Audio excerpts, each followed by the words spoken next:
Hello officers. आज करने वाले हम लोग अपने प्रीलिम्स प्रोग्राम स्मार्ट स्प्रिंट के इकोनॉमिक सीरीज का नेक्स्ट टॉपिक। आज का टॉपिक है resource allocation in different economic system. अभी देखो, सबसे पहले तो ये समझो कि इकोनॉमिक्स को समझने के लिए सबसे पहले माइंडसेट क्लियर होना चाहिए। इकोनॉमिक क्योंकि हम समझ में आ गया है कि इकोनॉमिक्स कोई फॉर्मूला या ग्राफ नहीं है। इकोनॉमिक्स बेसिकली डिसीजन मेकिंग है अंडर स्कार्सिटी। इसी के बेसिस पे सब कुछ डिसाइड किया गया है, इसी के बेसिस पे सारी थियरीज आए हैं, इसी के बेसिस पे पूरा इकोनॉमिक्स बेस्ड है। अभी देखो, हम लोगों ने स्कार्सिटी का मतलब तो देखा था कि स्कार्सिटी का मतलब होता क्या है। स्कार्सिटी का मतलब अगर हम समझ गए हैं तो हमें पता है कि स्कार्सिटी के कारण ही क्या हो रहा है, रिसोर्स को एलोकेट करना पड़ रहा है। ठीक है। हम स्कार्सिटी के मीनिंग में देखते हैं कि स्कार्सिटी का मतलब ये नहीं होता है कि रिसोर्स बिल्कुल खत्म हो गया। स्कार्सिटी का मतलब क्या होता है कि रिसोर्स है, बट रिसोर्स क्या है, लिमिटेड है। रिसोर्स लिमिटेड है। अभी देखो, अगर हमारे पास रिसोर्स लिमिटेड है, ठीक है, तो हम उसको यूज कैसे करेंगे? क्योंकि अगर देखा जाए तो ह्यूमन वांट्स क्या अनलिमिटेड है। अभी अनलिमिटेड वांट्स और रिसोर्स लिमिटेड है, इन दोनों को मैनेज करने के लिए, ठीक है, रिसोर्स एलोकेशन बहुत ज्यादा जरूरी है। और रिसोर्स एलोकेशन हम समझेंगे कैसे? देखो, सपोज लैंड हमारे पास लिमिटेड है, लेकिन उसके यूज क्या क्या है? उसके यूज है एग्रीकल्चर, इंडस्ट्री, हाउसिंग, इन सब में हम उसका यूज कर सकते हैं। ठीक है। और इसके साथ साथ हम क्या देखेंगे कि एक और एग्जांपल लेते हैं।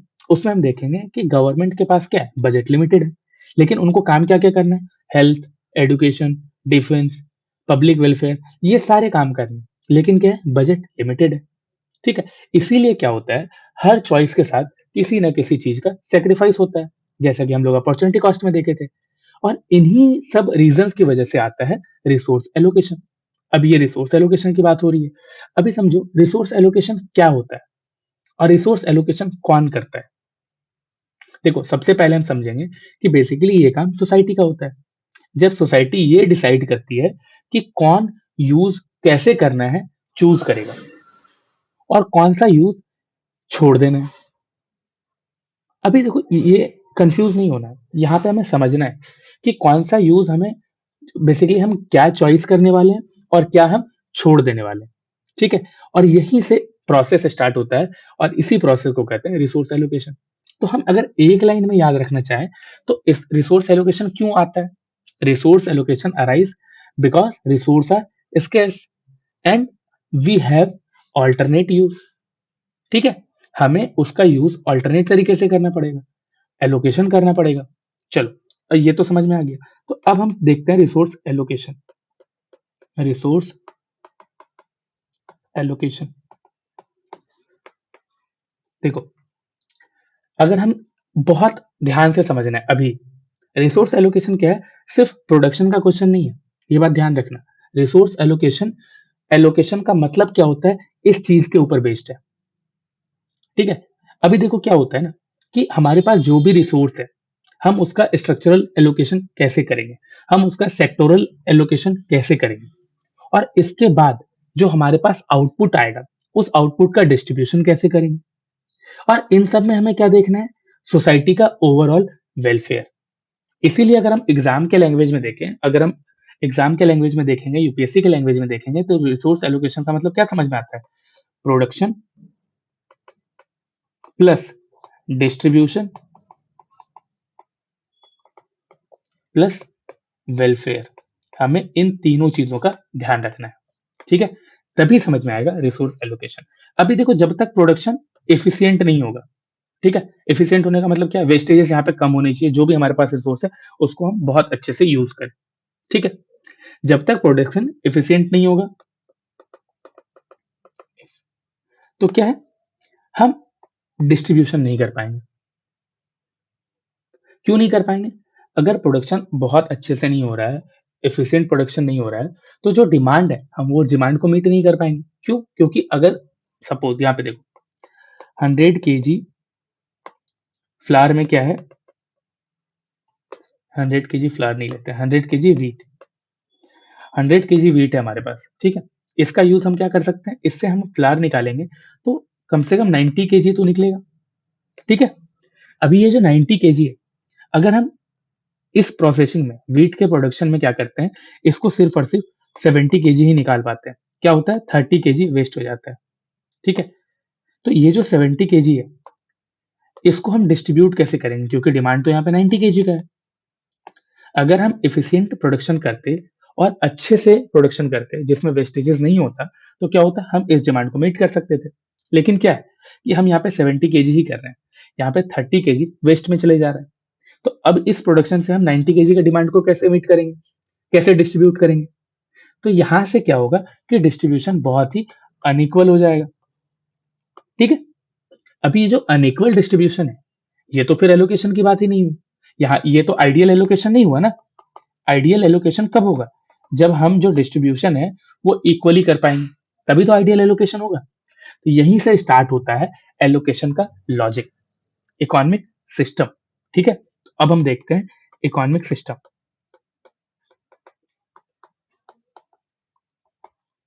देखो क्या होता है, जब हम इकोनॉमिक सिस्टम की बात करते हैं तो एक चीज बहुत अच्छे से समझ जाओ, वो क्या है कि स्कार्सिटी हर जगह होता है। ऐसा कोई भी जगह नहीं है जहां पे स्कार्सिटी नहीं होता। स्कार्सिटी एक यूनिवर्सल प्रॉब्लम है, जैसा हम लोगों ने देखा था पहले लेक्चर में। देखो, अगर स्कार्सिटी हर जगह पे है और हर जगह पे स्कार्सिटी सेम है, तो एक चीज समझ में आएगा आपको कि स्कार्सिटी का सॉल्यूशन भी सेम तो नहीं हो सकता। स्कार्सिटी तो यूनिवर्सल है, बट उसका सॉल्यूशन यूनिवर्सल कभी नहीं होगा। और इसी चीज पर क्या है, इकोनॉमिक सिस्टम बना हुआ है। अभी इकोनॉमिक सिस्टम क्या बना हुआ है सर, कंफ्यूज कर रहे हो आप। देखो, इकोनॉमिक सिस्टम क्या होता है, इकोनॉमिक सिस्टम बेसिकली क्या होता है कि हम अपने रिसोर्सेज को किस तरह से क्लासिफाई करेंगे एंड उसका डिसीजन कौन लेगा, इस चीज के ऊपर बेस्ड है। और यहीं से निकल के आता है अलग अलग इकोनॉमिक सिस्टम। जैसे कि एक है कैपिटलिस्ट इकोनॉमी, ठीक है, एक है सोशलिस्ट इकोनॉमी, फिर एक है मिक्स्ड इकोनॉमी। अभी देखो, यहाँ पे तीन तरह की इकोनॉमी है, हमें इन्हीं तीनों के बारे में बात करना है। अभी देखो, इन तीनों में डिफरेंस क्या है, इन तीनों में डिफरेंस ओनरशिप का नहीं है। अगर आप सोच रहे हो कि इन तीनों में डिफरेंस ओनरशिप का है, तो आप गलत सोच रहे हो। यहाँ पे डिफरेंस ओनरशिप का नहीं है, यहाँ पे डिफरेंस क्या है, एलोकेशन मैकेनिज्म का। यहाँ पे डिफरेंस एलोकेशन मैकेनिज्म का है कि एलोकेशन कैसे किया जा रहा है। तो चलो एक एक करके देखते हैं कि ये जो तीन इकोनॉमी है, कैपिटलिस्ट, सोशलिस्ट और मिक्स्ड, इन तीनों में एलोकेशन किस तरीके से किया जा रहा है। ठीक है, और एलोकेशन का बेस क्या है, इसी पे हम लोग देखेंगे। पहला, कैपिटलिस्ट इकोनॉमी। ठीक है, कैपिटलिस्ट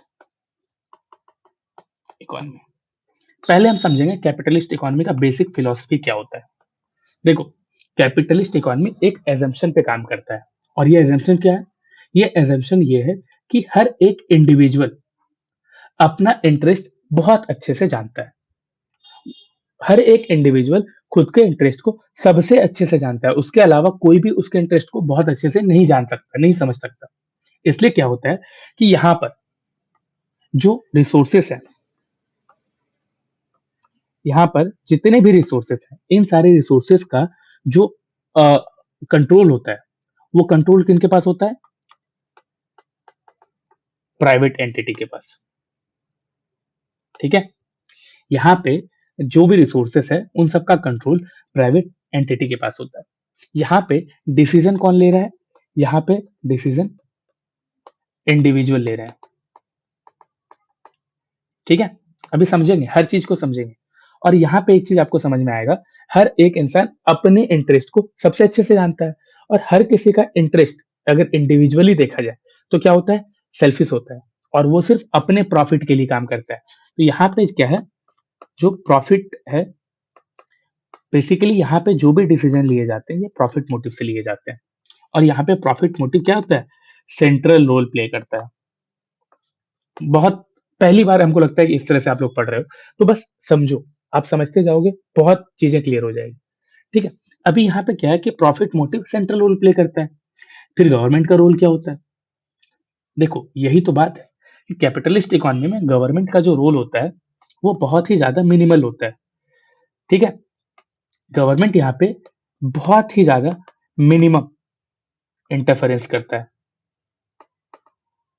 एक्सट्रीम केसेस में ही इंटरफेयर करता है, अदरवाइज गवर्नमेंट यहाँ पे इंटरफेयर नहीं करता है। गवर्नमेंट यहाँ पे rule of law, property right, इन्हीं सब चीजों तक लिमिटेड रहता है, इससे ज्यादा इंटरफेरेंस नहीं दिखाता है। ठीक है सर, ये तो आपने बता दिया कि यहाँ पर रिसोर्सेज प्राइवेट एंटिटी के पास होता है, यहाँ पे डिसीजन इंडिविजुअल लेते हैं, यहाँ पे जो सेंट्रल रोल होता है वो प्रॉफिट होता है, प्रॉफिट यहाँ पे सेंट्रल रोल प्ले करता है। तो चलो ठीक है, जब ये बात हो गई, इतना समझ में आ गया, तो अब हम एक चीज समझते हैं कि जब ऐसा इकोनॉमिक सिस्टम यहाँ पे डेवलप हो गया है, तो सर यहाँ पे प्राइस मैकेनिज्म कैसे होता है? प्राइस मैकेनिज्म, ठीक है। अभी देखो, जो कैपिटलिज्म है, कैपिटलिज्म का जो कोर आइडिया है, कोर फिलोसफी है, वो यही है, प्राइस मैकेनिज्म। देखो, कैपिटलिज्म में सबसे इंपॉर्टेंट कॉन्सेप्ट क्या है? Price mechanism. क्यों? यहाँ पे जो प्राइस मैकेनिज्म है उसका मतलब होता है कि यहाँ पे रिसोर्सेस का allocation, resources allocation price mechanism के थ्रू हो रहा है। यहाँ पे रिसोर्स एलोकेशन ऑटोमेटिक हो रहा है। सर, आप कभी बोल रहे हो प्राइस मैकेनिज्म, कभी बोल रहे हो ऑटोमेटिक। देखो, यही समझना है, ये जो ऑटोमेटिक एलोकेशन है, ये ऑटोमेटिक एलोकेशन होता है प्राइस के थ्रू। यहाँ पे प्राइस एक सिग्नल की तरह काम करता है। ठीक है सर, आप बोल रहे हो, मान लेते हैं। अभी देखो, अब हम इसको थोड़ा सा और डिटेल में समझते हैं, समझ, एग्जाम्पल के साथ। ठीक है, समझ लो यहाँ पे क्या हो रहा है कि इलेक्ट्रिक व्हीकल का डिमांड बढ़ रहा है, ईवी का डिमांड बढ़ रहा है। अब क्या होगा? इसका तो डिमांड बढ़ गया है, ठीक है। अभी जब ईवी का डिमांड बढ़ जाएगा, तो डिमांड बढ़ने से क्या होगा कि ईवी का प्राइस भी इंक्रीज हो सकता है। अभी तक ईवी का सप्लाई कम है, ठीक है। क्यों सप्लाई कम है? क्योंकि ज्यादा प्रोडक्शन हो नहीं रहा, डिमांड नहीं है। लेकिन क्या हुआ, अब इसका डिमांड इंक्रीज हो गया। डिमांड इंक्रीज होने से क्या हो जाता है? प्राइस भी इंक्रीज हो जाता है। अब प्राइस इंक्रीज होने से क्या हो रहा है कि यहाँ पे जो प्रॉफिट है, वो प्रॉफिट भी इंक्रीज हो जाएगा। यहाँ पे प्रॉफिट जो है, ये भी इंक्रीज हो जाएगा। अब यहाँ पे जो प्रॉफिट इंक्रीज हो रहा है, ये क्या करेगा? ये एक इंसेंटिव की तरह काम करेगा, ठीक है। अब इंसेंटिव की तरह काम करना है। अब ये जो प्रॉफिट इंसेंटिव है, कि लोगों को लग रहा है यहाँ पे प्रॉफिट ज्यादा है, तो इसको देखकर क्या होगा, यहाँ पर बहुत सारे फर्म अट्रैक्ट होंगे, ठीक है। अब लोग यहाँ पर इन्वेस्ट करना स्टार्ट कर देंगे, लोग यहाँ पर ईवी के प्रोडक्शन में जाने लगेंगे। आप देखोगे, एक टाइम पे ईवी का प्रोडक्शन के लिए कुछ एक कंपनी ही करती थी, ठीक है। लेकिन आज के टाइम पे बहुत जगह पे देखोगे, ईवी के प्रोडक्शन सेक्टर में बहुत सारी कंपनीज आ गई, ठीक है। और क्यों आ गई? क्योंकि यहाँ पे उन्हें प्रॉफिट दिखा, यहाँ पे प्रॉफिट इंसेंटिव दिखा। और इसी इंसेंटिव के कारण क्या होता है, बहुत सारे फर्म इधर की तरफ अट्रैक्ट हो गए। अब फर्म आई, अब फर्म आने के बाद क्या हो रहा है, जैसे ही फर्म आती है, फर्म के साथ साथ क्या आता है?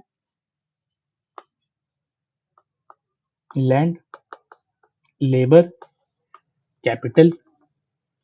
अभी ये जो है, और एंटरप्रेन्योर, ये जो फैक्टर ऑफ प्रोडक्शन है, ये कहाँ शिफ्ट हो गई? ये शिफ्ट हो गई ईवी की तरफ, इलेक्ट्रिक व्हीकल की तरफ। अब जब ये इलेक्ट्रिक व्हीकल की तरफ शिफ्ट हो गई, तो हम क्या देखें कि यहाँ पर इलेक्ट्रिक व्हीकल के लिए जो भी जरूरी रिसोर्सेस है, ठीक है, ये सारे रिसोर्सेस क्या होते हैं, अब शिफ्ट हो जाते हैं इलेक्ट्रिक व्हीकल की तरफ। यहाँ पे रिसोर्सेस को शिफ्ट नहीं करना पड़ा, यहाँ पे गवर्नमेंट आके रिसोर्सेस को शिफ्ट नहीं की। रिसोर्सेस क्या हुए? रिसोर्सेस ऑटोमेटिकली शिफ्ट हो जाएगा, ठीक है। यहाँ पे रिसोर्सेस ऑटोमेटिक शिफ्ट हो गए, बिना किसी भी सेंट्रल अथॉरिटी के। और इसी ऑटोमेटिक शिफ्टेशन को, इसी ऑटोमेटिक कोऑर्डिनेशन को एडम स्मिथ ने क्या बोला था? एडम स्मिथ ने बोला था इनविजिबल हैंड, ठीक है। इसी चीज को एडम स्मिथ ने बोला इनविजिबल हैंड। अभी देखो, ये इनविजिबल हैंड क्यों बोला जा रहा है, बहुत जरूरी है ये भी समझना ना, एक टर्म डाल देना सिर्फ जरूरी तो नहीं है। इनविजिबल हैंड का मतलब क्या है?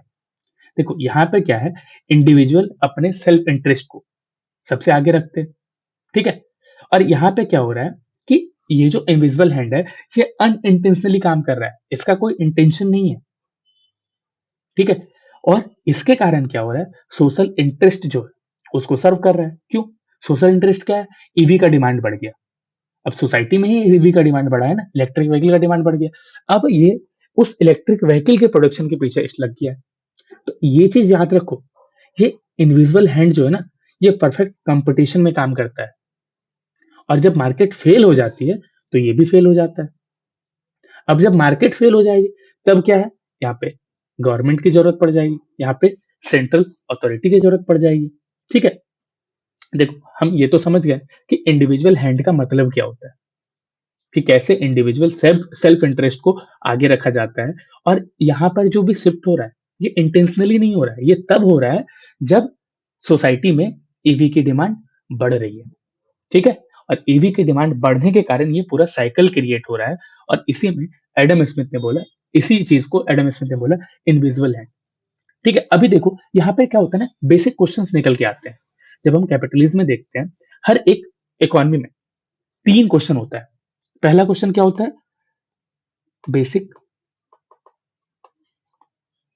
Central question. अभी तक जो हम पढ़े, हम वो समझ रहे थे। अब हम देखते हैं बेसिक सेंट्रल क्वेश्चन क्या है, what to produce.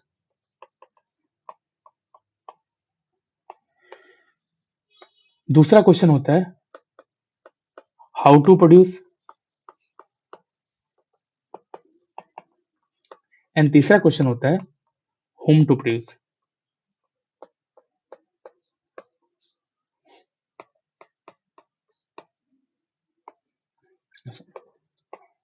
For whom,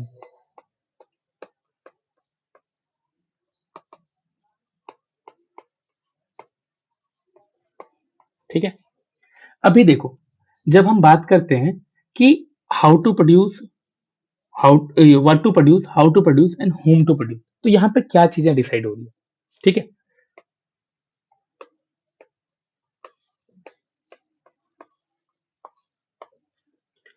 देखो, कैपिटलिज्म में क्या पता चला हमें, कैपिटलिज्म ये डिसाइड करता है, कैपिटलिज्म में ये डिसीजन लिया जाता है कि जो ये प्रोडक्शन है, ये कंज्यूमर डिमांड के बेसिस पे किया जा रहा है। यहाँ पे क्या देख रहे हैं हम, कंज्यूमर डिमांड एक बेसिस है जिसके पीछे ये डिसीजन लिया जा रहा है। जो चीजें ज्यादा डिमांड में है, वही चीजें प्रोड्यूस की जा रही है। इसीलिए आप देखोगे सिर्फ और सिर्फ लग्जरी गुड्स ज्यादा प्रोड्यूस नहीं हो रहे हैं। यहाँ पे हर एक तरह का गुड्स का प्रोडक्शन हो रहा है, जो भी गुड्स मार्केट में डिमांड में होती है, ठीक है। तो यहाँ पे कंजम्पशन का जो कंज्यूमर का जो डिमांड है, उस डिमांड को सबसे ऊपर रखा जा रहा है, ठीक है। अभी बात आती है हाउ टू प्रोड्यूस। कैपिटलिज्म क्या होता है, इफिशियंसी को बहुत ज्यादा वैल्यू करता है, एफिशिएंसी को प्रायोरिटी देता है, ठीक है। अब जब एफिशिएंसी को प्रायोरिटी दे रहा है, तो आप यहाँ पे देखोगे कि जो भी प्रोडक्शन हो रहा है वो बहुत ही ज्यादा टेक्निक से किया जा रहा है, और उस टेक्निक में कम से कम खर्चा हो। सबसे ज्यादा, एक मिनट यहाँ पे इसको मैं ऐसे समझाता हूँ कि देखो, यहाँ पे जो प्रोडक्शन है, ये प्रोडक्शन ना बहुत ज्यादा कैपिटल इंटेंसिव होगा। कैपिटल इंटेंसिव क्यों? यहाँ पे ध्यान रखा जाएगा कि सबसे कम कॉस्ट कहाँ लग रहा है, कैसे लग रहा है, ठीक है। अगर सपोज लेबर इंटेंसिव प्रोडक्शन हो रहा है, अगर उन्हें दिखेगा कि वहां पर कॉस्ट ज्यादा हो रहा है, रिसोर्सेज के वेस्टेज ज्यादा हो रहा है, तो वो क्या करेंगे, इस प्रोडक्शन को शिफ्ट कर देंगे कैपिटल इंटेंसिव में, ठीक है। तो यहाँ पे देखोगे बहुत ज्यादा टेक्नोलॉजी का यूज देखेगा आपको। यहाँ पे ऑटोमेशन का यूज देखने को मिलता है, ऑटोमेशन। यहाँ पे आपको टेक्नोलॉजी दिखेगा, ठीक है। ये सारी चीजें अडॉप्ट की जाती है ताकि प्रोडक्शन जो है वहां पे मिनिमम कॉस्ट लगे और मैक्सिमम प्रॉफिट हो पाए, ठीक है। तो इनका गोल क्या होता है, ऐसा क्यों होता है, क्योंकि इनका गोल ही है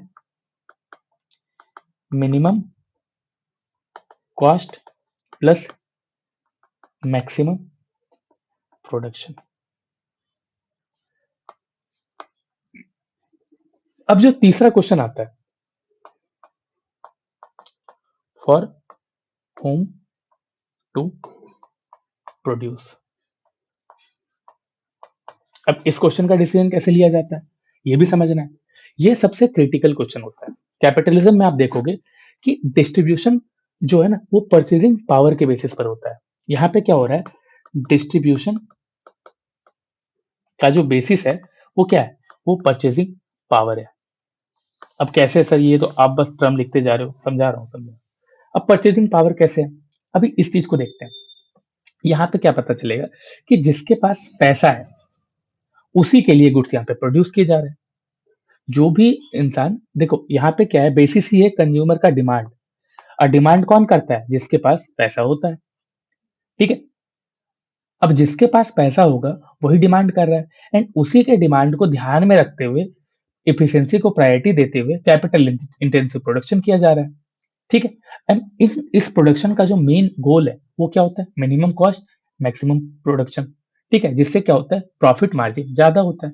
अब कैपिटलिस्ट ही ऐसे लोग हैं, तो यहाँ पे क्या देखते हैं हम लोग, कि यहाँ पे जो डिस्ट्रीब्यूशन हो रहा है, ये डिस्ट्रीब्यूशन परचेजिंग पावर के बेसिस पे हो रहा है। जिसके पास पैसा है उसी के लिए गुड्स प्रोड्यूस किए जा रहे हैं। और यहीं से क्या होता है कि इसी चीज से इनइक्वालिटी स्टार्ट होती है। क्या स्टार्ट होती है, इनइक्वालिटी। इनइक्वालिटी किस बेसिस पे, देखो जिसके पास ऑलरेडी पैसा है, जिसका परचेजिंग पावर ज्यादा है, ठीक है, उसके लिए प्रोडक्शन हो रहा है, उसके डिमांड को ध्यान में रखा जा रहा है। ठीक है, अब इसके कारण क्या हो रहा है, जो लोग जिनकी परचेजिंग पावर कम है, जो डिमांड नहीं कर पा रहे हैं, जिसकी बेसिक नेसेसिटी पूरी नहीं हो रही, अब क्या उस तरह के गुड्स का प्रोडक्शन यहाँ पे कम होता है। और उस तरह के गुड्स का प्रोडक्शन कम होता है तो क्या होता है, जो बेसिक नेसेसिटी के गुड्स हैं वो भी महंगा हो जाता है। और जब वो महंगा हो जाता है तो जिनका परचेजिंग पावर ऑलरेडी कम है, वो अपनी बेसिक नेसेसिटी को ही फुलफिल करने में परेशान हो जाते हैं, उनका इनकम एग्जॉस्ट हो जाता है। जिसके कारण क्या होता है कि ये जो परचेजिंग पावर है, ये एक इनइक्वालिटी गैप क्रिएट कर देता है। ठीक है, और यही इनइक्वालिटी गैप कैपिटलिज्म में हमें देखने को मिलता है। ठीक है, तो कैपिटलिज्म की अगर आपको कुछ पॉजिटिव चीजें ध्यान में रखना है, तो क्या रखो कि यहाँ पे मैक्सिमम प्रोडक्शन, यहाँ पे प्रोडक्शन इफिशियंसी को ध्यान में रखा जाता है। ठीक है, इफिशियंसी को क्या की जाती है, प्रायोरिटी दी जाती है। यहाँ पे टेक्नोलॉजी ऑटोमेशन पे ध्यान दिया जाता है। तो इसके कारण क्या होता है, यहाँ पे इनोवेशन होते रहते हैं। ठीक है, इन कंट्रीज में देखो कि जो प्रोडक्शन है वो बहुत ज्यादा कैपिटल इंटेंसिव होता है। ठीक है, और क्या होता है कि यहाँ पे कंपटीशन होता है। क्यों, यहाँ पे किसी की मोनोपोली स्टेब्लिश नहीं हो पाती, यहाँ पे कोई सेंट्रल अथॉरिटी नहीं होती। ठीक है, तो मार्केट में आपस में ही ये लोग compete कर रहे होते हैं। और ग्रोथ यहाँ पे बहुत ज्यादा फास्ट देखने को मिलेगा इस चक्कर में। क्यों ग्रोथ फास्ट हो रहा है, इफिशियंसी को प्रायोरिटी दी जा रही है, प्रॉफिट मैक्सिमाइजेशन को प्रायोरिटी दी जा रही है, और साथ ही साथ कॉस्ट को कम से कम रखा जा रहा है। ये सब क्यों हो रहा है, ये सब हो रहा है इंडस्ट्रियल रिवॉल्यूशन के कारण। हम लोग पढ़े हैं ना हिस्ट्री में कि इंडस्ट्रियल रिवॉल्यूशन के कारण ही कैपिटलिज्म आता है। अभी देखो ये तो था कि अगर हम कैपिटलिज्म में चलते हैं, अगर हम कैपिटलिस्ट इकोनॉमी को देखते हैं तो ऐसा है। लेकिन कैपिटलिस्ट इकोनॉमी में प्रॉब्लम भी है। क्या प्रॉब्लम है, लिमिटेशन क्या है, लिमिटेशन ऑफ कैपिटलिज्म। देखो लिमिटेशन की जब बात होती है ना, तो हमें क्या यहाँ पे दिखता है, मार्केट फेलियर सबसे बड़ा। अगर हम मार्केट में इंटरवेन नहीं कर रहे हैं, ठीक है, मार्केट को मार्केट के डिमांड एंड सप्लाई के हिसाब से चलने दे रहे हैं, ठीक है, तो यहाँ पे क्या होता है ना कि प्रॉब्लम आती है मार्केट फेलियर में। देखो ये ना सबसे इंपॉर्टेंट कंसेप्ट है। ठीक है, मार्केट यहाँ पे बहुत ज्यादा इफिशियंट है, लेकिन मार्केट क्या है, वेलफेयर ओरिएंटेड नहीं है। इफिशियंट तो है, लेकिन क्या ये वेलफेयर ओरिएंटेड नहीं है। अब इसी के कारण प्रॉब्लम हो रही है। क्या प्रॉब्लम हो रही है, इनकम इनइक्वालिटी का। यहाँ पे प्रॉब्लम और भी है। अभी तो हमने इनकम इनइक्वालिटी देखा था, लेकिन साथ ही साथ यहाँ पे अभी और देखेंगे क्या हो रहा है कि इस मार्केट में क्या हो रहा है कि आउटपुट जो है ना, वो ऑप्टिमल आउटपुट प्रोवाइड नहीं कर पा रहा है, जो सोसाइटी के लिए जरूरी है। वो क्या कर रहा है, वो जिनका परचेजिंग पावर ज्यादा है सिर्फ उनके लिए प्रोडक्शन कर रहा है, क्योंकि डिमांड के बेसिस पे प्रोडक्शन हो रहा है। और डिमांड के बेसिस पे अगर प्रोडक्शन हो रहा है तो क्या हो रहा है, जो सोसाइटी के लिए ऑप्टिमल आउटपुट होना चाहिए वो आउटपुट ये प्रोवाइड नहीं कर पा रहा है।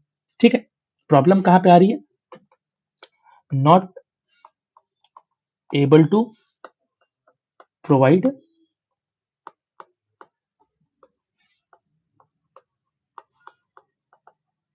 सोशली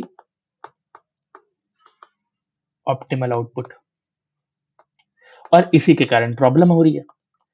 एंड ये प्रॉब्लम क्या क्रिएट करता है, ये प्रॉब्लम क्रिएट कर देता है मार्केट फेलियर का, और मार्केट फेल हो जाती है। ठीक है, और जब मार्केट फेल होती है तो क्या दिक्कत होता है, अभी यहीं से कॉन्सेप्ट आता है पब्लिक गुड्स एंड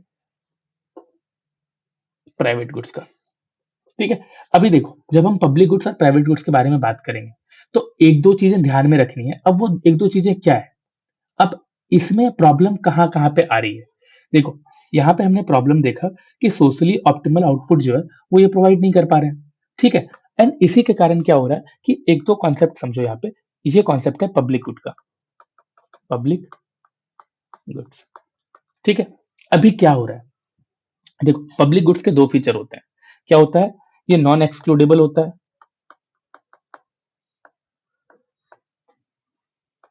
ठीक है, एंड ये नॉन राइवल होता है। ये हम लोगों ने देखा है ऑलरेडी जब हम क्लासिफिकेशन ऑफ गुड्स देख रहे थे। ठीक है, अभी क्या होता है कि नॉन एक्सक्लूडेबल का मतलब क्या होता है कि किसी को यूज करने से नहीं रोका जा सकता। नॉन राइवल का मतलब क्या होता है कि अगर कोई एक इंसान यूज कर लिया तो वो दूसरे के लिए खत्म नहीं हो रहा है, इसका इफेक्ट दूसरे इंसान पे नहीं पड़ रहा है। ठीक है, इसके एग्जाम्पल हम लोगों ने देखे थे। अभी क्या है, प्रॉब्लम यहां से क्रिएट होती है। क्या होता है प्रॉब्लम, प्रॉब्लम यहां से क्या आ रही है कि पब्लिक गुड के साथ कि फ्री राइडर। ठीक है, प्रॉब्लम आ रही है फ्री राइडर का, प्रॉब्लम आ रही है प्रॉफिट मोटिव एब्सेंट होने का, कि ये जो पब्लिक गुड है इसमें क्या होता है, ये फ्री में दिया जा रहा है, यहाँ पे प्रॉफिट मोटिव नहीं है। ठीक है, इसलिए मार्केट में इनका प्रोडक्शन क्या हो रहा है, कोई नहीं कर रहा है। कौन, कहां पे नहीं कर रहा है, कैपिटलिज्म में। अभी समझ में आया कि ये कॉन्सेप्ट यहाँ पे क्यों लाया गया था। ये कॉन्सेप्ट इसलिए लाया गया था कि हम क्या देखते हैं कैपिटलिज्म में, इसका प्रोडक्शन कोई नहीं कर रहा है, प्रोडक्शन नहीं हो रहा है।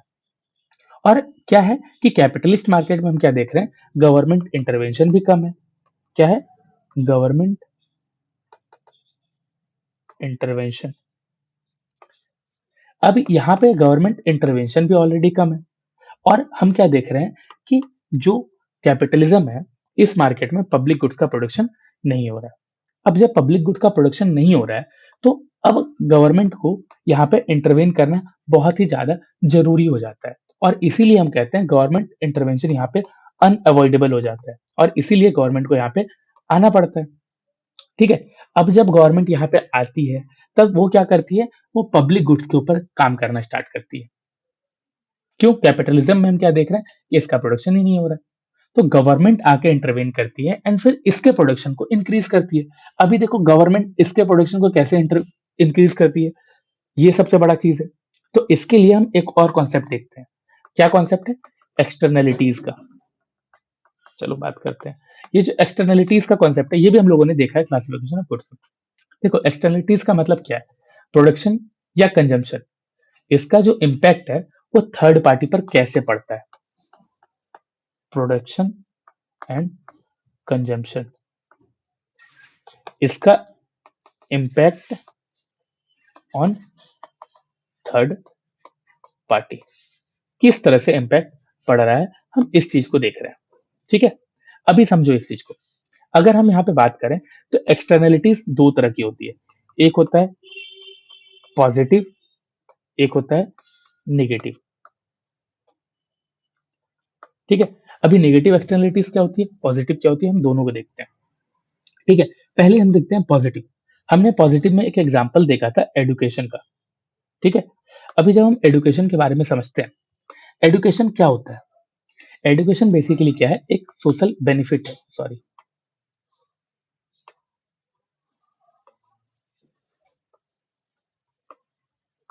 एडुकेशन क्या है, एक सोशल बेनिफिट है।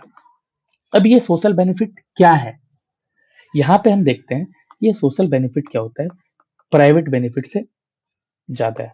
अभी ये कैसे, देखो इसी चीज को समझते हैं। एडुकेशन, अगर आप पढ़ लिख लेते हो, आप एक अच्छे इंसान बन जाते हो, तो क्या होता है, आपके बाद जो आपके आने वाली पीढ़ी होगी वो आपके स्टेटस से ज्यादा आगे जाएगी, ऐसा हम लोग सोच के चलते हैं। और ये जो चीज है, यहीं से क्या होता है कि हम ये समझ पाते हैं कि कोई इंसान जब पढ़ लिख लेता है, कोई इंसान आगे बढ़ जाता है, तो क्या वो खुद का फायदा नहीं देख रहा, वो आने वाले लोगों के बारे में भी सोच रहा है। एंड साथ ही साथ अब जिस फैमिली का है वो, उस फैमिली में भी क्या होता है कि चीजें डेवलप होनी स्टार्ट हो जाती है। तो क्या होता है, और साथ ही साथ सोसाइटी में भी उसका इम्पैक्ट पड़ना स्टार्ट होता है। तो हम क्या देखते हैं कि ओवरऑल जो इसका इम्पैक्ट है वो उस इंसान से ज्यादा सोसाइटी पे पड़ रहा है। इसीलिए कहते हैं सोशल बेनिफिट ज्यादा होता है प्राइवेट बेनिफिट से।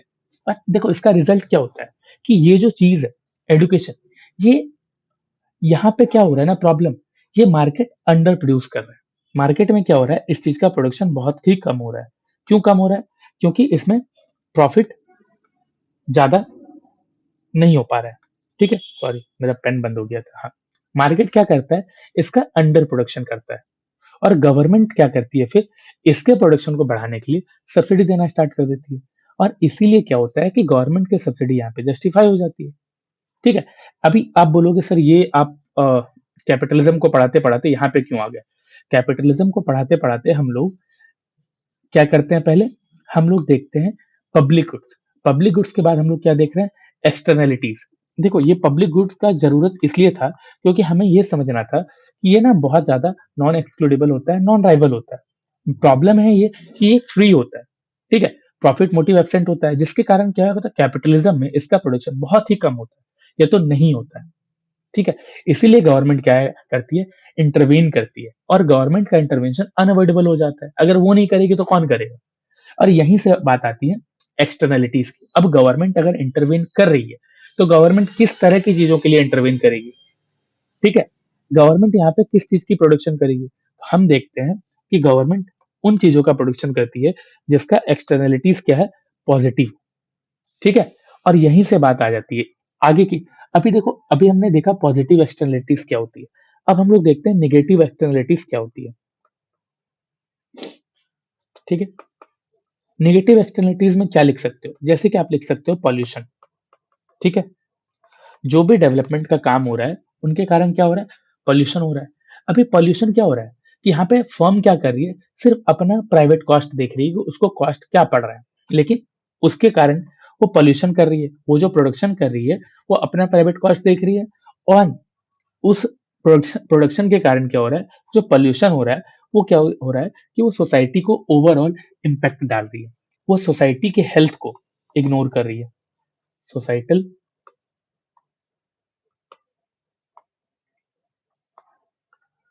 हेल्थ को इग्नोर कर रही है।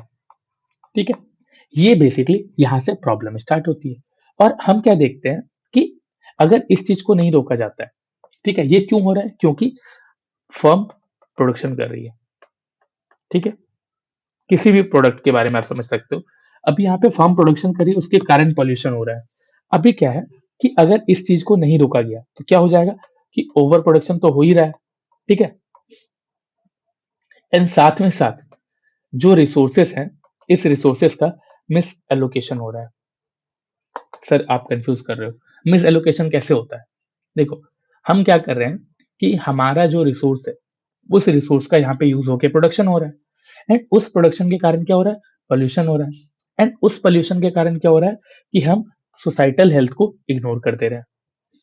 ठीक है, एंड सोसाइटी पे उस चीज का नेगेटिव इम्पैक्ट पड़ रहा है। एंड इसी चीज को लेके कॉन्सेप्ट आ जाता है नेगेटिव एक्सटर्नलिटीज का। ठीक है, जब हम देखते हैं कि पॉजिटिव एक्सटर्नलिटीज देख लेते हैं, नेगेटिव एक्सटर्नलिटीज देख लेते हैं। ठीक है, इन सबसे प्रॉब्लम क्या हो रहा है, गवर्नमेंट को इंटरवेन करना पड़ता है। और गवर्नमेंट का इंटरवेंशन बहुत जरूरी हो जाता है। अब कैसे गवर्नमेंट इंटरवेन करती है, वो ऑलरेडी हम लोगों ने देखा है कि गवर्नमेंट क्या करती है, इस तरह की चीजों पर टैक्स लगाना स्टार्ट कर देती है, ताकि क्या हो कि यहाँ से इस सब चीजों का प्रोडक्शन को कम किया जा सके। ठीक है, लेकिन ये सब चीजें कहाँ पे होना स्टार्ट होता है, कैपिटलिज्म में। देखो, हम लोगों ने कैपिटलिज्म के बारे में बात की कि कैपिटलिस्ट इकोनॉमी में क्या होता है। ठीक है, हमने वहां पे देखा कि मार्केट कैसे फेल होता है। एंड उसके बाद फिर हम लोग एक दो कॉन्सेप्ट देख रहे थे जो कि हमें सोशलिस्ट इकोनॉमी पढ़ने के लिए बहुत ज्यादा जरूरी थी। उसमें सबसे पहले क्या देखा, हम लोगों ने देखा कि आखिर बेसिकली पब्लिक गुड होता क्या है। फिर हम लोगों ने देखा एक्सटर्नलिटीज क्या होती है। अब एक और कॉन्सेप्ट बचा हुआ है, हम उसको देख लेते हैं, उसके बाद फिर हम लोग सोशल इकोनॉमी में जंप करेंगे। ठीक है, ये तीसरा क्या है? ये है तीसरा इनकम इनइक्वालिटी। देखो कैपिटलिज्म में एक चीज हमें अच्छे से दिख जाता है क्या, कि वहां पे इनकम इनइक्वालिटी बहुत ज्यादा बढ़ने लगती है। क्यों बढ़ने लगती है? क्योंकि वहां पे जो मार्केट का एलोकेशन है, मार्केट में रिसोर्स एलोकेशन था, वो कैसा था? वो बेसिकली कंज्यूमर के डिमांड के बेसिस पे था। और कंज्यूमर का डिमांड मतलब परचेजिंग पावर के बेसिस पे था। ठीक है।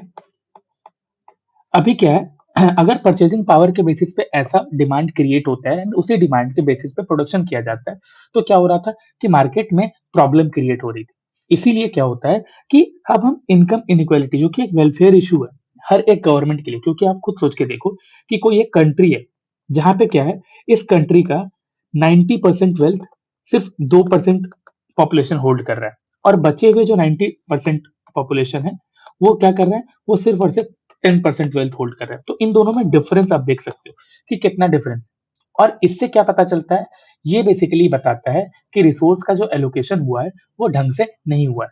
वो बेसिकली रिसोर्स का एलोकेशन इक्वल एलोकेशन नहीं है।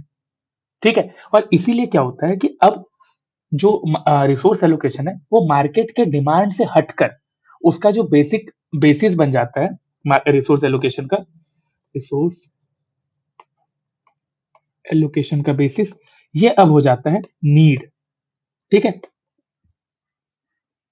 अब ये नीड जो है ये कितना जरूरी है? देखो मार्केट में रिसोर्स एलोकेशन एफिशिएंट होने से ज्यादा जरूरी इक्विटेबल होना है। ठीक है, क्योंकि रिसोर्स पे सभी का हक होता है। ठीक है। देखो ऐसा जो स्टेटमेंट बोला जाता है कि एफिशिएंट होने से ज्यादा इक्विटेबल होना चाहिए, ये स्टेटमेंट भी गलत है। क्योंकि मार्केट में हमेशा ध्यान रखो कि रिसोर्स एलोकेशन क्या है, रिसोर्स को बहुत अच्छे तरीके से यूज करना है। तो ये रिसोर्स में इफिशियंसी भी बहुत जरूरी है, बट इसके साथ साथ रिसोर्स का एलोकेशन इक्विटेबल भी होना बहुत ज्यादा ही जरूरी है। ठीक है, क्यों जरूरी है? कि अगर एफिशिएंसी नहीं होगी तो क्या होगा, वेस्टेज ज्यादा होगा एंड इसका भी इम्पैक्ट नेगेटिव पड़ेगा। और इक्विटेबल नहीं होगा तो इसका भी इम्पैक्ट नेगेटिव पड़ेगा। मार्केट में क्या होगा, इनइक्वालिटी बहुत ज्यादा बढ़ जाएगी। ठीक है। एंड इन्हीं सब चीजों के कारण क्या होता है ना, कि मेरिट गुड और डिमेरिट गुड्स के बारे में बात आती है। अभी देखो क्या होता है कि आखिर मेरिट गुड और डिमेरिट गुड के बारे में बात क्यों आ रही है? जब हम लोगों ने यहाँ पे इनकम इनइक्वालिटी देखी, इसके बाद एक और कॉन्सेप्ट आता है merit good and demerit good.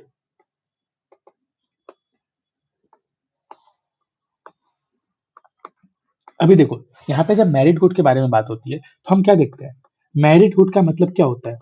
Merit goods का मतलब क्या होता है कि लॉन्ग टर्म सोशल बेनिफिट दे रहा है या नहीं दे रहा है।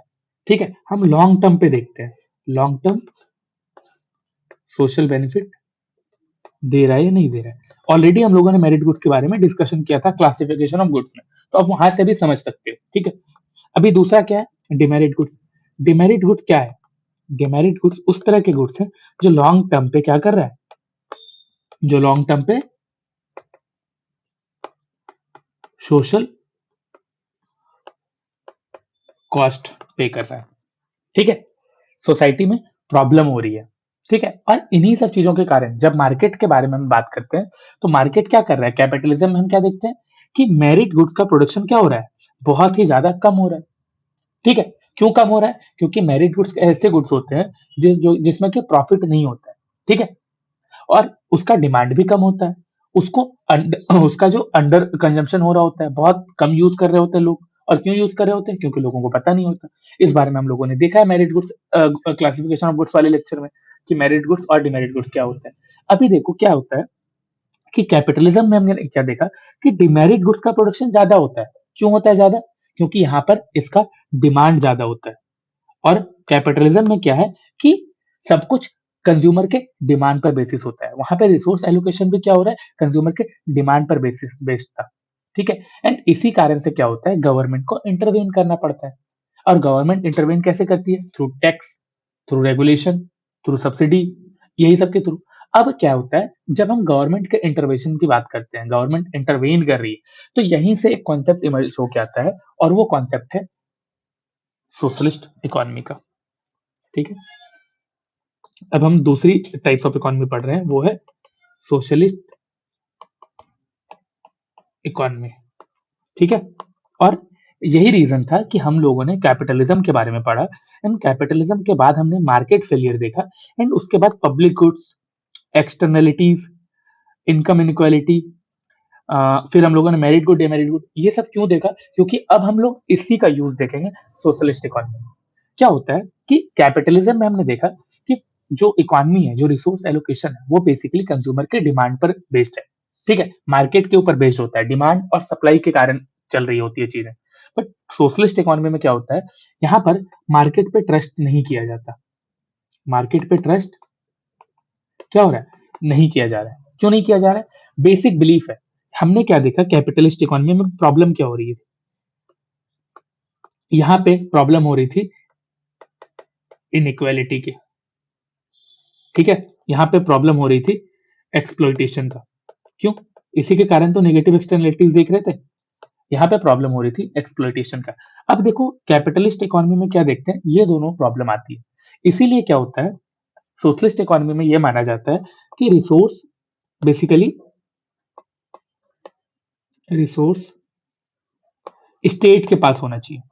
ठीक है, रिसोर्स का जो डिसीजन है, रिसोर्स एलोकेशन का जो काम है, ये स्टेट के पास होगा। अब यहाँ पे क्या होगा, ये जो इकोनॉमी है, ये प्रॉफिट मोटिव इकोनॉमी नहीं होगी। ठीक है, यहाँ पे मेन मोटिव प्रॉफिट नहीं होगा। ठीक है, यहाँ पे क्या होगा, यहाँ पे मेन मोटिव होगा सोशल वेलफेयर। ठीक है, यहाँ पे वेलफेयर एक प्राइमरी ऑब्जेक्टिव बन जाएगा। और यहाँ जो देखो सोशलिस्ट इकोनॉमी में क्या देखने को मिलेगा कि यहाँ पे जो मेन चीज है वो रिसोर्स एलोकेशन होता है, और ये किसके हाथ में होगा, ये होगा स्टेट के हाथ में। और जो मेन मोटिव है वो प्रॉफिट नहीं होगा, वो होगा social welfare.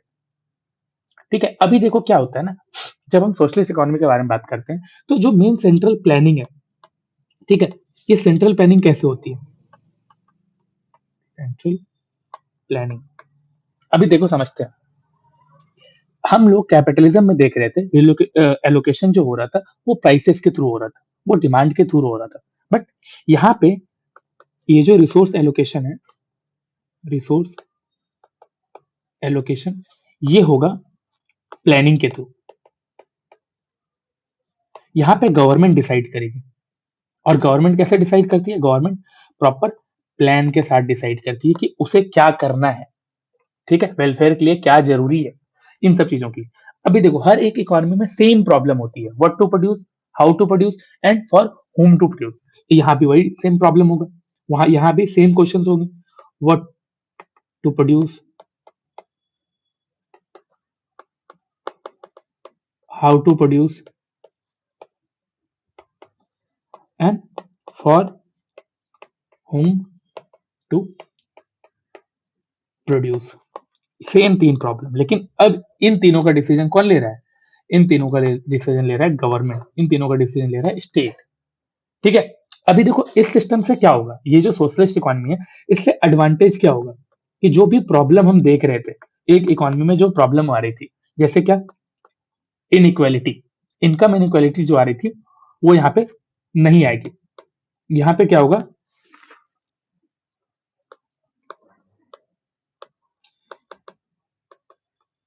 Income inequality develop नहीं होगी।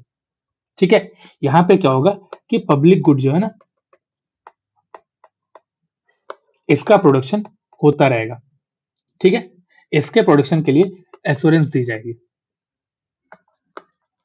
जिससे क्या है कि जो फेलियर, मार्केट फेलियर हो रहा था, वो शायद नहीं हो। लेकिन इन सब चीजों के बाद भी क्या होता है कि सोशलिज्म में कुछ लिमिटेशंस होते हैं। ठीक है, लिमिटेशन, अभी लिमिटेशंस क्या होते हैं, सबसे पहली बात समझो कि ये जो यहाँ पे डिसीजन ले रहा है वो कौन है, वो गवर्नमेंट।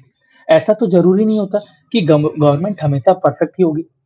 ठीक है, यहाँ पे हम क्या क्या पता चल रहा है कि गवर्नमेंट भी परफेक्ट नहीं होती। क्यों? अगर गवर्नमेंट क्या करती है, कोई रॉन्ग डिसीजन ले लेती है।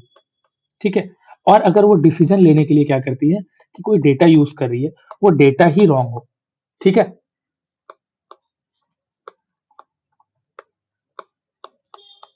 Wrong data use. इसके अलावा क्या हो सकता है, आपने एक चीज देखा होगा कि रेड टेपिज्म, ये क्या होता है? ये बेसिकली ब्यूरोक्रेटिक डिलेज होते हैं, ठीक है।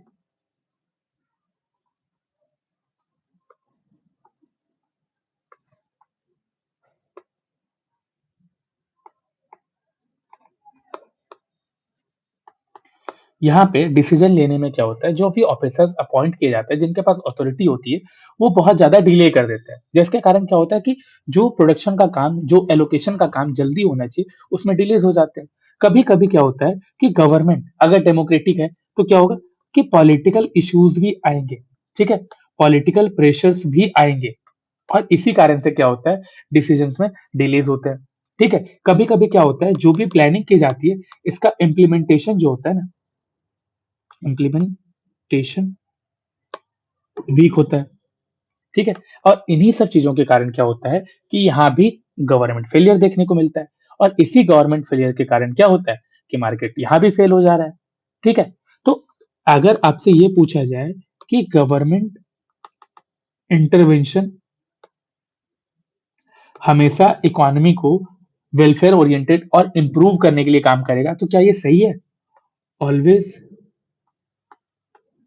वेलफेयर इंप्रूविंग, आपको क्या लगता है कि ये सही होगा? एकदम नहीं। क्यों? क्योंकि हम लोगों ने देख लिया, हम लोगों ने पहले कैपिटलिज्म इकोनॉमी को देखा, कैपिटलिस्ट इकोनॉमी को देखा, वहां पे होने वाले प्रॉब्लम्स को देखा, एंड उन्हीं प्रॉब्लम्स को देखते हुए हम लोगों ने फिर देखा कि सोशलिस्ट इकोनॉमी क्या है। एंड सोशलिस्ट इकोनॉमी में क्या होता है, यहाँ पे मार्केट के जो फोर्सेस होते हैं, इस पर ट्रस्ट नहीं किया जाता, ठीक है। और क्या किया जाता है, यहाँ पे स्टेट के ऊपर ट्रस्ट किया जाता है, गवर्नमेंट के ऊपर ट्रस्ट किया जाता है, ठीक है। लेकिन ये ट्रस्ट भी क्या होता है, कभी कभी फेल हो जाता है, ठीक है। और यही प्रॉब्लम है कि इन इस चीज के फेल होने के बाद क्या होता है, एक तीसरा टाइप ऑफ इकोनॉमी आता है, और ये क्या है, मिक्स्ड इकोनॉमी, ठीक है। अब ये मिक्स्ड मिक्स्ड इकोनॉमी क्या है, तो देखो हम लोगों ने क्या क्या पढ़ा, हम लोगों ने देखा कैपिटलिस्ट इकोनॉमी, हम लोगों ने देखा सोशलिस्ट इकोनॉमी। अब क्या है, मिक्स्ड इकोनॉमी मानता है कि ना ही मार्केट और ना ही गवर्नमेंट, इन दोनों में कोई भी हमेशा परफेक्ट नहीं हो सकता। क्यों? हमें यहाँ पे मार्केट भी इम्परफेक्ट देख लिए, हमने यहाँ पे गवर्नमेंट को भी इम्परफेक्ट देख लिया, हम दोनों चीजों में देख लेते हैं कि प्रॉब्लम हो ही रही है। इसीलिए बेस्ट अप्रोच क्या मानते हैं ये लोग, मिक्स्ड इकोनॉमी। मिक्स्ड इकोनॉमी क्या है, एक रियल वर्ल्ड बैलेंस्ड इकोनॉमी है, ठीक है। ये क्या है, रियल वर्ल्ड बैलेंस्ड इकोनॉमी। क्या होता है यहाँ पे, कैपिटलिस्ट इकोनॉमी के फीचर को और सोशलिस्ट इकोनॉमी के फीचर को, इन दोनों इकोनॉमी के फीचर को मिक्स किया जाता है, और उससे एक नया फीचर इकोनॉमी बनाया जाता है, जिसको हम लोग कहते हैं मिक्स्ड इकोनॉमी। यहाँ पे क्या होता है कि यहाँ पे मार्केट के फोर्सेस को भी यूज करो, मार्केट फोर्सेस को भी यूज करो। यहाँ पे क्या होता है कि मार्केट को रेगुलेट भी करो, ठीक है, एंड साथ ही साथ गवर्नमेंट के इंटरवेंशन को लिमिट करो। ये तो आप लिख सकते हो यहाँ पे, लिमिटेड गवर्नमेंट इंटरवेंशन। तो क्या होता है कि यहाँ पे इन तीनों चीजों का यूज किया जा रहा है, ठीक है। यहाँ पे मार्केट के फोर्सेस को भी यूज किया जा रहा है, यहाँ पे मार्केट को रेगुलेट भी किया जा रहा है, और जो गवर्नमेंट है, इसका जो इंटरवेंशन है, इसको भी लिमिटेड किया गया। अभी देखो क्या होता है ना, कि अब जब हम देख रहे थे कि क्या देखे, कैपिटलिस्ट इकोनॉमी में जो रिसोर्स का कंट्रोल होता है, वो किसके हाथ में होता है, वो मार्केट के हाथ में होता है, ठीक है, मार्केट फोर्सेस के हाथ में होता है। और ये सब रिसोर्सेस कैसे एलोकेट होते हैं, ये एलोकेट होते हैं कंज्यूमर के डिमांड के बेसिस पे, ठीक है। फिर हम लोगों ने देखा सोशलिस्ट इकोनॉमी, उसमें हम लोगों ने क्या देखा कि हम लोग देख रहे थे कि रिसोर्स का एलोकेशन का जो डिसीजन है, वो डिसीजन कौन लेता है, वो डिसीजन गवर्नमेंट लेता है, लेकिन वहां भी हमें प्रॉब्लम दिखी, ठीक है। तो अब क्या हुआ, जब नई टाइप ऑफ इकोनॉमी के बारे में देखा जा रहा था, मिक्स्ड इकोनॉमी के बारे में देखा जा रहा था, तो यहाँ पे ये सोचा गया कि यहाँ पर एक गोल सेट किया गया, और ये गोल क्या है, ये गोल सेट किया गया इफिशियंसी प्लस इक्विटी। अभी देखो, इफिशियंसी क्या है, कैपिटलिस्ट इकोनॉमी का प्रिंसिपल है, इक्विटी क्या है, सोशलिस्ट इकोनॉमी का प्रिंसिपल है, ठीक है। अभी यहाँ पे क्या किया जाए, इन दोनों को मिक्स कर दिया जा रहा है और बनाया जा रहा है एक नया गोल, जिसमें इफिशियंसी भी हो और इक्वालिटी भी हो, ठीक है? और ये बनता है मिक्स्ड इकोनॉमी में। अभी देखो क्या है कि रिसोर्स एलोकेशन कैसे होता है मिक्स्ड इकोनॉमी में। रिसोर्स एलोकेशन, यहाँ पे क्या हो रहा है कि प्राइवेट गुड्स भी है, यहाँ पे प्राइवेट गुड्स का भी प्रोडक्शन हो रहा है, ठीक है? जहाँ पे हम मार्केट के फोर्सेस का यूज कर रहे हैं, मतलब जो भी कंज्यूमर का डिमांड है और जिस तरह से डिमांड किया जा रहा है एंड उसी तरह से प्रोडक्शन भी हो रहा है। एंड यहाँ पे क्या है, पब्लिक गुड भी है, पब्लिक गुड। अभी क्या है, ये पब्लिक गुड कौन प्रोड्यूस कर रहा है, ये गवर्नमेंट कर रही है, ठीक है? इसके साथ साथ आप देखोगे यहाँ पे मेरिट गुड्स भी हो रहे हैं, मेरिट गुड, ये कौन कर रहा है, सब्सिडी के थ्रू गवर्नमेंट कर रहा है, ठीक है? आप यहाँ पे देखोगे डिमेरिट गुड्स भी है, लेकिन क्या हो रहा है, इस पे टैक्सेशन लगा दिया जा रहा है, क्यों? ताकि इसके ओवर प्रोडक्शन को कंट्रोल किया जा सके, ठीक है? एक्सटर्नलिटी, नेगेटिव एक्सटर्नलिटीज को कंट्रोल किया जा सके। एंड फिर आप यहाँ पे देखोगे जब इंफ्रास्ट्रक्चर की बात आती है, इंफ्रास्ट्रक्चर की बात आती है, तो यहाँ पे क्या होता है, पीपीपी मॉडल यूज करता है। क्या होता है, पब्लिक प्राइवेट पार्टनरशिप, ठीक है?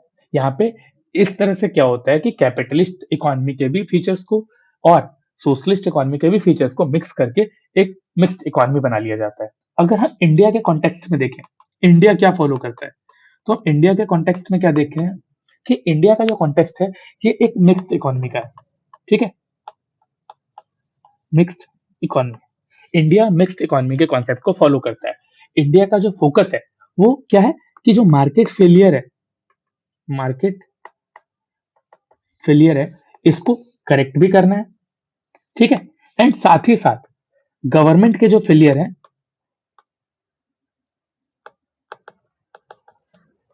इसको क्या करना है, मिनिमाइज भी करना है, ठीक है? तो ये बेसिकली आपको यहाँ पे ये बताता है कि जो हम लोग रिसोर्स एलोकेशन देख रहे थे, डिफरेंट इकोनॉमी में रिसोर्स एलोकेशन किस तरीके से किया जाता है, ठीक है? अभी देखो ये जो रिसोर्स एलोकेशन है ना, यहीं से क्या होता है, पीपीसी का कॉन्सेप्ट आता है, प्रोडक्शन, सॉरी, यहीं से क्या होता है, पीपीसी का कॉन्सेप्ट आता है। अभी ये पीपीसी क्या मतलब क्या होता है, इसका मतलब होता है प्रोडक्शन पॉसिबिलिटी कर्व। ये क्या बताता है, देखो प्रोडक्शन पॉसिबिलिटी में हमें पता है, ये बताता है कि हम अपने रिसोर्स को इफिशिएंटली कैसे यूज कर सकते हैं, हम उसको कैसे यूटिलाइज कर सकते हैं, ठीक है? एंड ये कहाँ से आता है, ये कॉन्सेप्ट हम लोग देखेंगे नेक्स्ट लेक्चर में, जब हम लोग पीपीसी को बहुत अच्छे से डिस्कस करके इस कॉन्सेप्ट को बहुत अच्छे से समझेंगे। बस मैं ये बता रहा था कि पीपीसी का कॉन्सेप्ट क्या होता है, रिसोर्स एलोकेशन के साथ ही आता है, ठीक है? तो अगर आपको ये पूछा जाए कि डिफरेंट इकोनॉमिक सिस्टम में क्या फीचर्स हैं और किस तरह से वो एक दूसरे से अलग है, ठीक है? कि कैसे कैसे आपको यहाँ पे इफिशिएंसी दिखती है, कैसे आपको यहाँ पे इक्विटी दिखती है, तो आप अच्छे से बता सकते हो, ठीक है? और रिसोर्स को यहाँ पे किस तरह से यूज किया जा रहा है, किस तरह से डिसीजंस लिए जा रहे हैं, क्या यहाँ पे ट्रेड ऑफ क्या किया जा रहा है, इन सब चीजों के बारे में रिसोर्स एलोकेशन के थ्रू ही हमें पता चलता है, ठीक है? अब अगर हम पूरे लेक्चर में समझें तो हम क्या देखते हैं कि सबसे पहले हम लोग बात कर रहे थे स्कार्सिटी के बारे में, ठीक है? कि स्कार्सिटी क्या करता है, एलोकेशन प्रॉब्लम के बारे में सोचता है, ठीक है? स्कार्सिटी है इसीलिए हम लोग रिसोर्स एलोकेशन के बारे में सोच रहे हैं। और रिसोर्स एलोकेशन की बात जब आती है तो हम देखते हैं कि डिफरेंट इकोनॉमिक सिस्टम में रिसोर्स किस तरह से एलोकेट किया जाता है, जिसमें हम लोगों ने पहले कैपिटलिज्म देखा, कि कैपिटलिज्म में देखा कि किस तरह से प्राइस मैकेनिज्म को यूज किया जा रहा है, उसके थ्रू रिसोर्स एलोकेशन में इफिशियंसी लाई जा रही है। बट इसके कारण क्या होता है कि मार्केट फेलियर होता है, हमें इनइक्वालिटी दिखती है, हमें नेगेटिव एक्सटर्नलिटीज दिखते हैं। अब जब ये सारे प्रॉब्लम्स आती है, ठीक है, तो इन सारे प्रॉब्लम्स को ठीक करने के लिए क्या होता है, सोशलिस्ट इकोनॉमी आती है। लेकिन हम लोग वहां भी क्या देखते हैं कि सोशलिस्ट इकोनॉमी भी फेल हो जाती है। ये जो मार्केट फेलियर हम लोगों ने कैपिटलिज्म में देखा था, वो क्या होता कि अब स्टेट इंटरवेन करेगी तो शायद वो ठीक हो सकता है, लेकिन गवर्नमेंट इंटरवेंशन भी एक जगह पे लिमिटेशन है, ठीक है? गवर्नमेंट इंटरवेंशन भी एक जगह पे आके खत्म हो जाती है, वो भी कुछ ज्यादा काम नहीं कर पाती है। इसीलिए क्या हुआ कि इन सबको मिक्स करके एक मिक्स्ड इकोनॉमी बनाई गई, जिसमें हर एक चीज का ध्यान रखा गया और हर एक चीज को कंट्रोल में रख के रिसोर्स एलोकेट किया गया। ताकि रिसोर्स एफिशिएंट भी हो और रिसोर्स इक्विटेबल भी हो। ठीक है? तो ये था आज का लेक्चर। अब मिलते हैं हम लोग नेक्स्ट लेक्चर में, जब हम लोग बात करेंगे पीपीसी के बारे में। जी, क्या है पीपीसी? Production possibility curve. ठीक है? अगर ये आपको समझ में आया हो, लेक्चर पसंद आया हो, प्लीज लाइक करें और हो सके तो शेयर करें।